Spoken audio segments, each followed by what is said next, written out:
제 성경 말씀 보겠습니다. 창세기 12장 1절부터 3절입니다. 창세기 12장 1절부터 3절 제가 읽겠습니다. 여호와께서 아브라함에게 이르시되 너는 너의 고향과 친척과 아버지의 집을 떠나 내게 보여줄 땅으로 가라. 내가 너로 큰 민족을 이루고 내게 복을 주어 내 이름을 창대하리니 너는 복이 될지라. 너를 축복하는 자에게는 내가 복을 내리고 너를 저주하는 자에게 내가 저주하리니 땅의 모든 족속이 너로 말미암아 복을 얻을 것이라 하신지라. 아멘.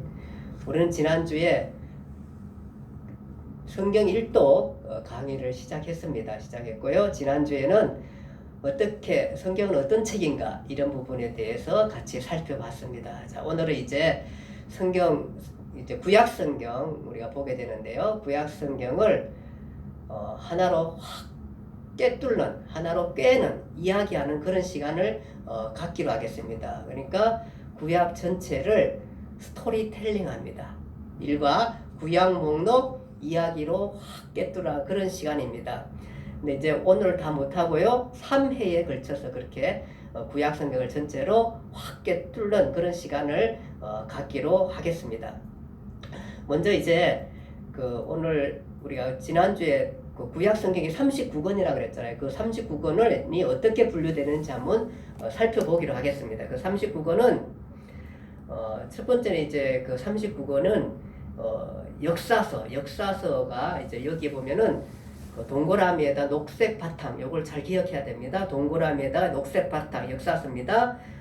역사서가 17권이 돼요. 17권이 되고요. 그 다음에는 뭐냐 하면은 노란색, 세모에다가 노란색 바탕이 뭐냐면 시가서라는 시가서. 시가서가 5건입니다. 5건 되고요. 그 다음에 이제 그 빨간색에다가 네모 바탕. 빨간색입니다. 빨간색으로 네모 바탕에다 빨간색이 있는 거. 이것을 예언서라 이렇게 우리가 알기 쉽게 지금 편리하게 그렇게 해서 구분을 했습니다. 요 구분한 것을 잘 기억합니다. 그러니까 역사서는 동그라미에다가 무슨 바탕이요? 초록 바탕. 그 다음에 시가서는 세모에다가 노란색 바탕이고요. 그 다음에 예언서는 네모에다가 빨간색 바탕. 요것을 잘 기억하면 앞으로 강의 이해가 많이 될 것입니다. 그래서 구약 성경은 역사서가 17권이고요. 그 다음에 시가서가 5권, 다시 예언서가 17권에서 39권이 되겠습니다. 이거를 이렇게 이제 분류해 보면은 이렇게 분류됩니다. 보시죠? 예. 역사서 17권. 예. 이렇게 되겠죠? 시가서 5권. 그 다음에 예언서 17권. 이렇게 되겠습니다. 자, 이제 이 구약 성경 39권을 3회에 걸쳐서 아끼는 시간을 갖겠습니다. 오늘은 첫 번째 이제 우리가 창세기부터 보겠습니다. 창세기는 창조, 인류 일반 역사가 시작되는 곳입니다. 창세기에는 그래서 창세기 1장에서 11장은 창조 얘기하고 인류 일반 역사가 시작된 그 얘기를 합니다. 무슨 얘기냐 하면은 하나님이 천지를 창조하신 후에 에덴 동산을 만들어서 그곳에 사람을 살게 했습니다. 근데 그 에덴 동산이 어디 있었나 우리가 또 궁금하잖아요. 그 에덴 동산이 성경에는 히데겔 강하고 유프라데스 강이 흐르는 곳 그쪽 어디라 그랬습니다. 그러니까 그곳은 뭐냐 하면 우리가 역사 시간에 배운 메소포타미아 문명, 옛날 우리가 중고등학교 때 이거 배웠죠? 그때 배웠던 그쪽 지역의 어디입니다. 거기에 에덴 동산이 있습니다. 그러니까 에덴 동산은 상상 속에 있었던 게 아니고 지구 이 땅, 이란 그쪽 어디 지역에 있었던 것입니다. 근데 아마도 그 에덴 동산은 그 노아 홍수 때 사라진 것으로 그렇게 역사가들은 생각하고 있습니다. 추정하고 있는 것입니다. 자, 창세기 1장에서 이렇게 보면은 창세기에는 무슨 얘기가 기록되어 있냐면 1장에서 11장까지는 보면은 그 창조에 대해 그러니까 사람들이 어떻게 생활하고 세상 만물이 어떻게 만들어졌고 시작되었는지 그 다음에 사람은 어떻게 생겨났고 그 다음에 또 죄는 어떻게 시작되었는지 그리고 그 사람들은 어떻게 살아가는지 또 어떤 문명을 일으켰는지 이런 얘기들에 대한 기록이거든요. 그러니까 창조에 대한 얘기, 하나님께서 천지를 창조한 얘기 나오고요. 그 다음에 선악과 얘기, 죄가 어떻게 들어왔는지, 그 다음에 결국 사람들은 어떻게 살아가는지, 그래서 어떤 사람들은 하나님을 섬기며 살고 어떤 사람들은 하나님을 섬기지 않는, 가인 스타일의 사람들은 하나님을 안 섬기고 살고 아벨 스타일의 사람들은 하나님을 섬기고 사는 이런 얘기들을 기록하고 있습니다. 그런데 이 사람들이 서로 그렇게 살다가 다 섞여가지고 하나님을 안 섬기게 됩니다. 하나님을 안 섬기니까 하나님께서 심판을 하셔가지고 노아의 가족 외에, 하나님을 섬기는 노아의 가족 외에는 모두를 다 멸망시키는 얘기, 이런 얘기들을 기록하고 있습니다. 우리가 잘 알고 있는 얘기죠. 노아 홍수 얘기죠. 그리고 홍수 후에 노아의 세 아들로 이제 문명이 다시 발전하게 되고 나라가 번성해 나가는 얘기들. 이 사람들이 메소포타미아 문명을 일으키게 되고 거기에서 바벨탑을 쌓은 얘기. 바벨탑을 쌓은 것은 하나님 앞에 제약이 됐고 하나님께서는 그 탑을 쌓지 못하게 하려고, 그 악한 생각을 하지 못하게 하려고 그들을 쌓지 못하게 하기 위해서 언어를 혼잡했습니다. 그래서 서로 언어가 달라진 얘기, 이런 얘기들 합니다. 이런 얘기들은 오늘날도 우리가 매우 궁금한 얘기인데 다른 데에서는 이런 얘기를 해주지 않습니다. 그런데 성경에서만이 이런 얘기를 합니다. 그래서 사람이 어떻게 생겨났는지, 세상이 어떻게 만들어졌는지, 그 다음에 죄가 어떻게 시작되었는지, 또 사람들은 어떻게 살아가는지, 그리고 이렇게 오늘날 온 세상이 흩어져 살게 됐든지, 이런 얘기들은 성경에서만이 그것을 아주 구체적으로 잘 얘기해주고 있는 것입니다. 그러니까 세상 얘기지만은 바로 성경책에 이 얘기를 잘 기록해서 이 땅이 어떻게 이런 모든 얘기들, 사람들의 궁금점에 대해서 성경이 얘기하고 있습니다. 자, 이렇게 해서 사람들은 하나님을 안 섬기면서 대부분의 사람들이 안 섬기면서 바벨을 중심으로 해가지고 사람들이 그쪽에서 문명을 일으키고 살아갔는데, 그것이 나중에 어떤 지역이냐면은 하나님을 안 섬기는 국가의 대표적인 바벨론 지역이 됩니다. 그래서 바벨론 지역에서 이 사람들이 살게 되고, 그렇게 해서 그 사람들은, 이 나라는 어떤 나라냐면은 하나님을 안 섬기면서 폭력으로 다스리는 나라입니다. 힘 있는 사람들이 힘약하고 이렇게 선악의 사람들을 제압해 가면서 힘과 폭력으로 다스리는 세상이 바벨론의 세상입니다. 이렇게 이제 세상 나라가 시작되어 펼쳐가는 것이 창세기에 기록되어 있습니다. 그런데 이렇게 세상 나라가 시작될 때에 하나님도 나라를 세우게 됩니다. 세상 나라가 왜냐하면 하나님 없이 나라를 만들어 가니까 세상 나라 속에서 이제 하나님도 하나님 나라를 시작해야겠다, 이렇게 생각을 하게 되는 것입니다. 그래서 나도 나라를 세워서 내가 창조주요, 역사를 주관하는 하나님이라는 사실을 알려줘야겠다, 이렇게 해서 이제 거기 안 믿는 사람들 중에 한 사람을 불러내가지고 하나님을 믿게 합니다. 그 사람이 누구냐 하면은 아브라함입니다. 아브라함을. 그래서 아브라함을 불러서 아브라함을 통해서 하나님을 잘 믿게 하고 내가 창조주고 이 땅을 내가 다스리란다는 것을 알려주게 되는 것입니다. 그렇게 해서 아브라함을 불러서 어디 가서 살게 하냐면은 팔레스타인 지역 땅을 줘가지고 그곳에서 살게 합니다. 그래서 하나님의 나라가 세워집니다. 즉 하나님의 나라는 하나님을 섬기는 사람들의 나라가 세워지게 되는 것입니다. 그래서 이 사람들이 팔레스타인 지역에서 아브라함을 중심으로 살게 되고, 아브라함은 이삭을 낳게 되고, 이삭은 야곱을 낳게 되고, 야곱은 또 12아들을 낳아서 또 그 아들들도 아들을 낳아가지고 70명이 됩니다. 70명이. 그렇게 해서 나라를 일으키게 되는 것입니다. 그때에 저쪽에 또 한 마을, 한 족속이 살고 있는데 거기에 아주 하나님을 잘 섬기는 한 사람에 대한 얘기가 나오게 되어 있습니다. 물론 여기에 아브라함 얘기가 별도로 한 사람 얘기가 나오는데 그게 누구냐 하면은 욥이라는 사람입니다. 우리 욥 아시죠? 정말로 큰 부자였었는데 정말 하나님도 잘 섬기는 사람인데 다 망했습니다. 망하고 어려움을 겪지만 다시 하나님을 잘 섬김으로 말미암아 모든 것들 회복되는 욥에 대한 얘기가 됩니다. 그래서 욥기는 바로 뭐냐 하면은 창세기 그때의 같은 환경에서 쓰여진 책입니다. 그러다 보니까 창세기를 읽고 난 다음에 우리는 욥기를 읽게 돼요. 시가서 욥기를 같이 읽게 되는 것입니다. 자, 다시 이제 돌아오게 되면은 다시 돌아와서 팔레스타인 지역에서 이제 70명의 아브라함 후손이 살게 되는데 그 중에 이제 한 사건이 발생합니다. 무슨 사건이냐면은 요셉입니다. 요셉이 형들에 의해서 팔려갑니다. 팔려가지고 이집트로 팔려가게 됩니다. 그랬는데 당시에 이제 온 땅이 기근으로 인하여서 다 굶어 죽게 됩니다. 그럴 때에 그 요셉은 이집트에 가가지고 국무총리가 되어서 나라를 잘 다스리게 되고 식량도 많이 모아놓게 되고 그러므로 말미암아 자기의 온 식구들, 이 70명 식구들을 이집트로 들어와서 살게 합니다. 그렇게 되면서 이제 그 70명의 식구가 팔레스틴에서 이집트로 와가지고 그 요셉과 함께 살게 되면서 그래 살다가 요셉이 죽으면서 창세기는 끝이 나게 됩니다. 그러니까 창세기는 자 이렇게 정리할 수 있습니다. 1장부터 11장은 창조와 인류 일반 역사 이야기고요. 12장부터 50장까지는 아브라함을 불러 히브리 역사가 시작되고 히브리 후손 70명이 요셉으로 인하여서 이집트에서 살게 되는 것으로 창세기가 끝이 납니다.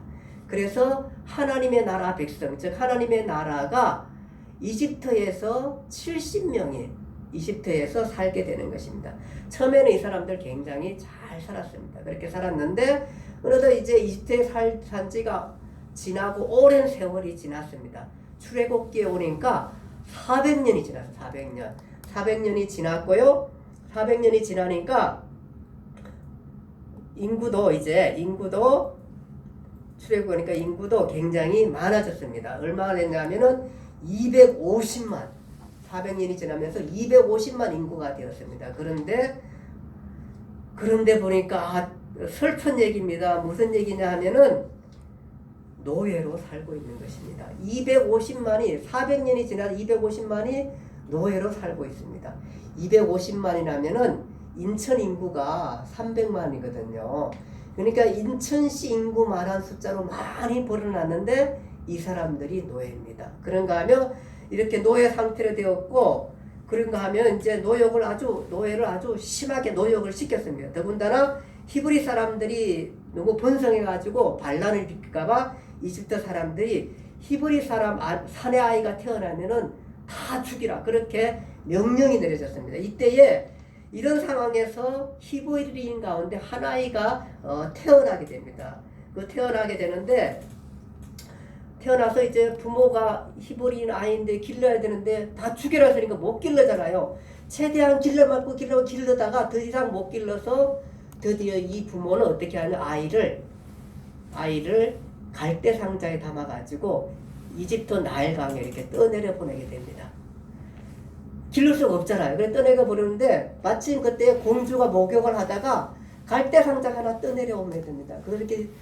이렇게 갈대 상자를 잡아가지고 그 뚜껑을 열어보니까 거기에 한 아이, 아주 예쁜 아이가 아주 정말로 귀엽고 예쁜 아이가 방긋방긋 없으니까 그 아이를 건져내가지고 그 아이를 데리고 왕궁에 데려다 살게 됩니다. 그래서 그 아이가 바로 누구냐면 모세인데 모세가 그 아이에서 어떠시요? 왕궁에서 살게 되는 것입니다. 살게 되는데 그렇게 해서 이제 그 모세가 등장하게 되고 이렇게 해서 이렇게 이제 왕국에 살게 되는데 이 아이가 이제 자랍니다. 자라서 청년이 되었을 때 하루는 장성에서 하루 밖에 나갔다 보니까 히브리 사람하고 이집트 사람하고 싸우고 있는 거예요. 그러니까 그래서 싸워서 편을 드는데 히브리 사람 편을 들어가지고 이집트 사람을 죽게 됩니다. 근데 이 일로 말미암아 모세는 왕궁에서 드디어 도망가게 됩니다. 어디로 가게 되냐면은 미디안 강야로 도망가게 됩니다. 미디안 강야에서 도망가서 살게 되는 것입니다. 그렇게 해서 이때 모세가 등장하고 정치적인 문제로 이집트 쫓겨나 시내 강야가 이제 미디안 강야거든요. 거기로 망명을 갈 수밖에 없게 됩니다. 이렇게 해서 쫓겨나게 됩니다. 근데 이제 시내산에 가가지고 거기서 미디안에 가서 거기서 생활하게 되고 결혼도 하게 되고 그리고 그 장인들은 양떼를 치다가 하루는 양떼를 치다 보니까 저쪽에 저쪽 광야 한쪽에서 떨기 나무가 하나 있는데 막 불꽃이 막 일어나는 거예요. 근데 그 나무가 불꽃이 일어나는데 타지 않는 거예요. 가까이 가보니까 바로 거기에서 신경험을 합니다. 즉 하나님을 만나게 됩니다. 아브라함의 하나님, 이삭의 하나님, 야곱의 하나님을 만나게 되고 하나님께서 사명을 이 모세에게 사명을 줍니다. 모세야, 너는 이제 내 백성 이스라엘 백성을 이미 지금 애굽의 노예 상태로 있는데 그 사람들을 네가 구해내야겠다. 고통받고 있는 내 백성을 구해내라는 사명을 받게 됩니다. 그렇게 해가지고 모세가 드디어 이제 이 사명을 받아서 이집트로 가게 됩니다. 이집트로 가가지고 거기에서 10가지 재앙을 이제 처음에는 이제 가가지고 바로 앞에 서서 내 민족을 내가 데려갈 것입니다. 그러니까 안 버리잖아요. 근데 10가지 재앙을 하나님께서 주셔가지고 그 사람들이 포기하게 됨으로 말미암아 드디어 이제 모세가 그 사람들이 이끌고 이제 출애굽 애굽을 떠나오게 되는 것입니다. 떠나오게 되고요. 그렇게 해서 노예 상태에서 있는 이집트 백성들을 10가지 재앙을 통해 가지고 항복을 시키고 구해내서 데려 나오게 됩니다. 그래서 나오면서 홍해를 건너서 시내산에 즉 모세가 소명받았던 모세야 너 내 백성을 이끌어내 와라 했던 그 소명받던 그 시내산에 도착하는데 2달이 걸렸습니다. 2달 동안이 걸려가지고 그곳에 도착하게 되고 그곳에서 1년 동안 이제 머물게 됩니다.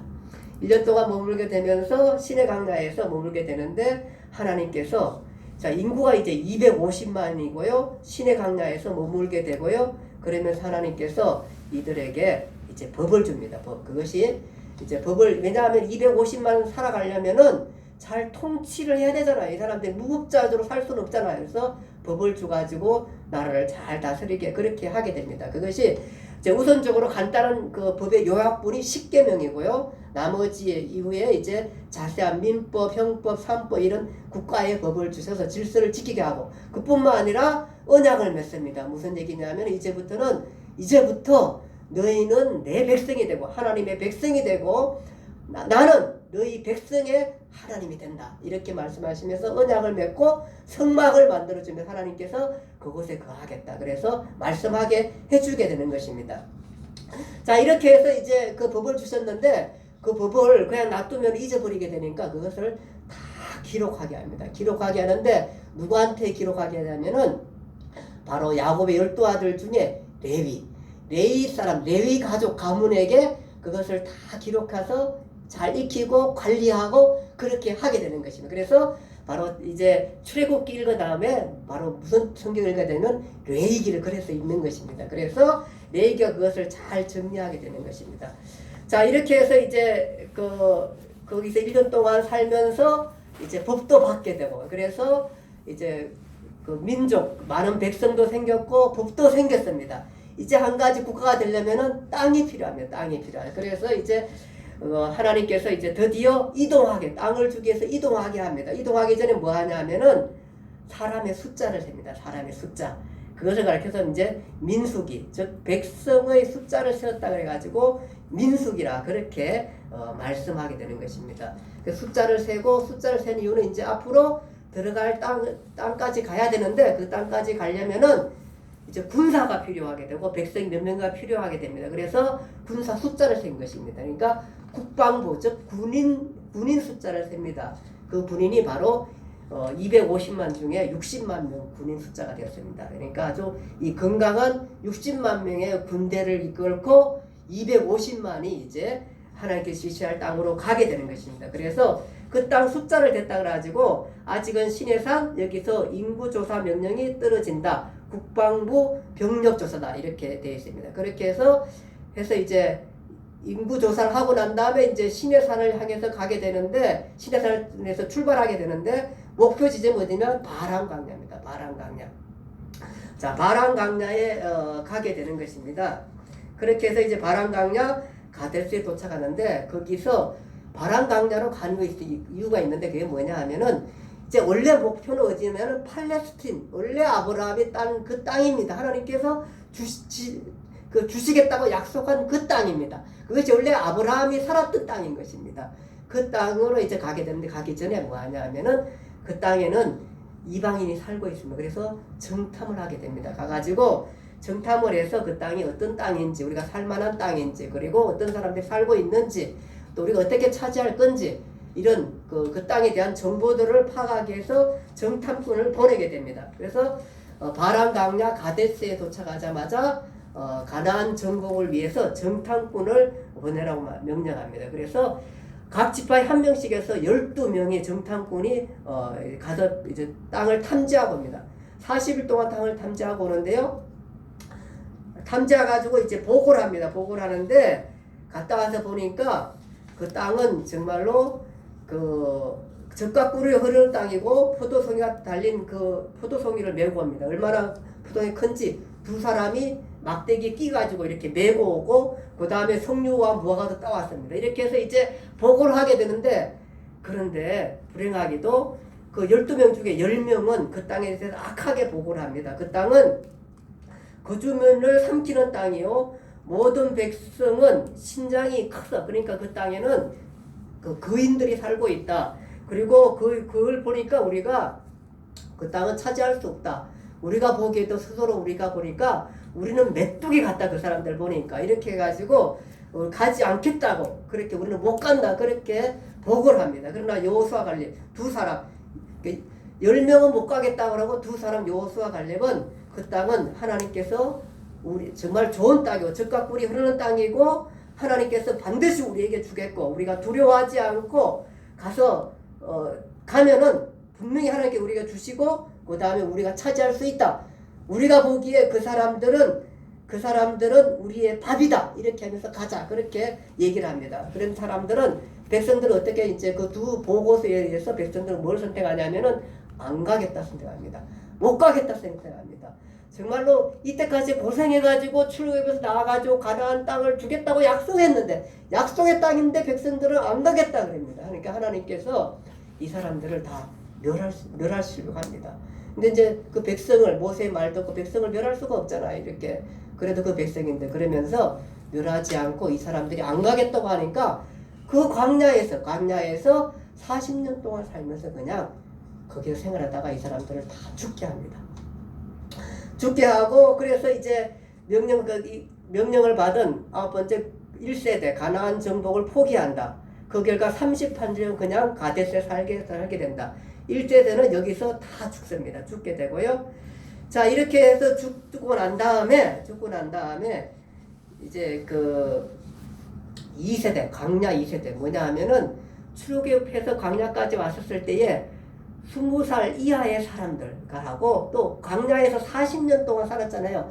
그 40년 동안 살아서 거기서 태어난 사람들, 이 사람들을 데리고 이제 1세대는 다 죽습니다. 그냥 먹다 죽다 사는데 안 가겠다 그러고 다 죽습니다. 2세대의 사람들을 데리고 이제 그 하나님께 주신 땅 팔레스틴을 향해서 가게 되는 것입니다. 그렇게 해서 이제 가가지고 출발해서 그렇게 해서 갑니다. 드디어 광야 2세대 성인이 되었고, 이제 그들은 38년을 살았던 가데스더라 요단 동편을 점령하게 되고, 광야 2세대를 위한 요점 정리 교육 교재가 발견. 무슨 얘기냐 하면은 광야 2세대가 이제 그 올라가면서 이제 그 땅 이제 팔레스틴에 가다가 우측편 요단의 동편 쪽에 도착하는 거기에 아주 큰 민족이 하나 있는데, 그게 뭐냐 하면은 아모리 족속입니다. 아모리 족속을 물리치고 땅을 차지하게 되고, 그때에 이제 모압 평지에서 모세가 죽기 전에 이 광야 2세들을 위해서 이제 하나님의, 이 사람들은 잘 모르거든요. 하나님에 대한 얘기도 잘 모르고 홍해 바다 걷는 것도 잘 모르고, 왜냐하면 광야 그 살다가 태어났기 때문에. 그래서 우리 하나님이 어떤 하나님인지 설명을 해주고, 그 다음에 앞으로 가나안 땅에 들어가면 거기에는 악한 사람들이 많이 사니까 너희가 하나님을 잘 섬기면서 믿음을 지키면서, 우상 숭배하지 믿음을 지키면서 살 것에 대한 얘기들을 부탁을 하게 되고, 그런 것들에 대해서 하나님을 잘 섬기도록 살도록 그렇게 말씀을 해주는 게 뭐냐면 신명기입니다. 그래서 그 민수기 읽고 난 다음에 그래서 신명기를 읽게 되는 것입니다. 그래서 신명기에 발생하게 되는 것입니다. 자, 이렇게 해서 이제 광야 2세대 모세는 여기에서 모압 평지에서 신명기에 설명을 하고 난 다음에 죽게 됩니다. 그 다음에 이제 여호수아가 모세를 위해서 이제 드디어 여호수아를 통해 가지고 이스라엘 백성들은 그 요단강을 건너가지고 가나안 땅을 점령하게 됩니다. 가나안 땅을 점령합니다. 그래서 모세가 죽은 후 여호수아가 가나안 땅을 정복하다.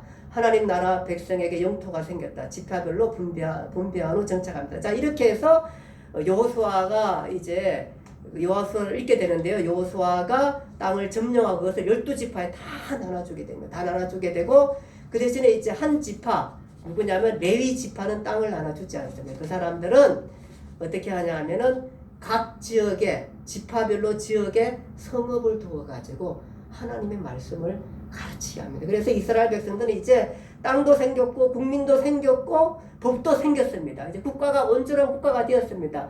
어떻게 살면 되면 하나님 잘 섬기면서 성경 말씀 배워가면서 하나님 뜻대로 잘 살면 정말로 좋은 세상 잘 살 수 있습니다. 그런데 모세가 죽고 여호수아가 죽고 난 다음에 이 사람들은 급속도로 타락하게 됩니다. 타락하게 되고 그러면서 타락하게 되고 이러면서 이방 그 우상을 막 섬기게 되고 폭력을 행하게 되고 아주 나쁜 일들이 많이 발생하게 되고 이렇게 되면서 타락하게 되자 드디어 이제 거기에 가나안 족속들 땅을 빼앗긴 가나안 족속들 다시 역침입이 시작됩니다. 그것이 그때에 역침이 생겼을 때에 바로 뭐가 생기냐면 사사기가 생깁니다. 사사들이 나게 됩니다. 사사들이 나서 그러니까 아주 훌륭한 그때 당시에 지도자들 아주 아주 힘센 지도자들이 생기게 됩니다. 나와가지고 그 역침을 할 때 그것을 막게 되고 이렇게 됩니다. 막게 되면 이제 다시 평안하게 되고 평안하게 되면 이 사람들은 다시 타락합니다. 다시 우상 숭배하고 온갖 못된 짓들을 다 하게 되고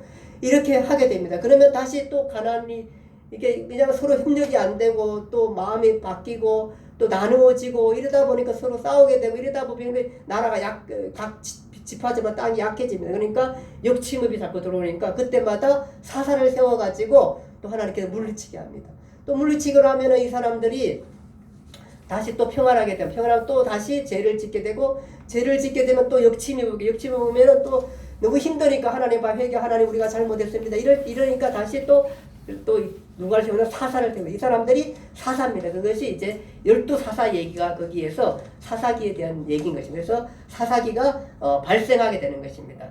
이때에 사사기 보면은요 여호수아 주자 땅을 빼앗긴 원주민들이 역침입을 합니다. 전쟁의 사이클이 시작됩니다. 무슨 얘기냐 하면은 바로 이 사람들이 타락하게 되고 평안하고 타락하게 되니까 역침이 가나안 백성들이 침공하게 되고 침공이 너무너무 힘들고 어려우니까 하나님 앞에 회개하게 되고 회개하니까 또 하나님께서는 사사를 세워가지고 구해줍니다. 구해주니까 다시 또 평안해지잖아요. 평안해지면 또 타락되고 이렇게 되는 이런 것들이 반복되는 것이 사사의 얘기입니다. 사사시대의 얘기인 것입니다.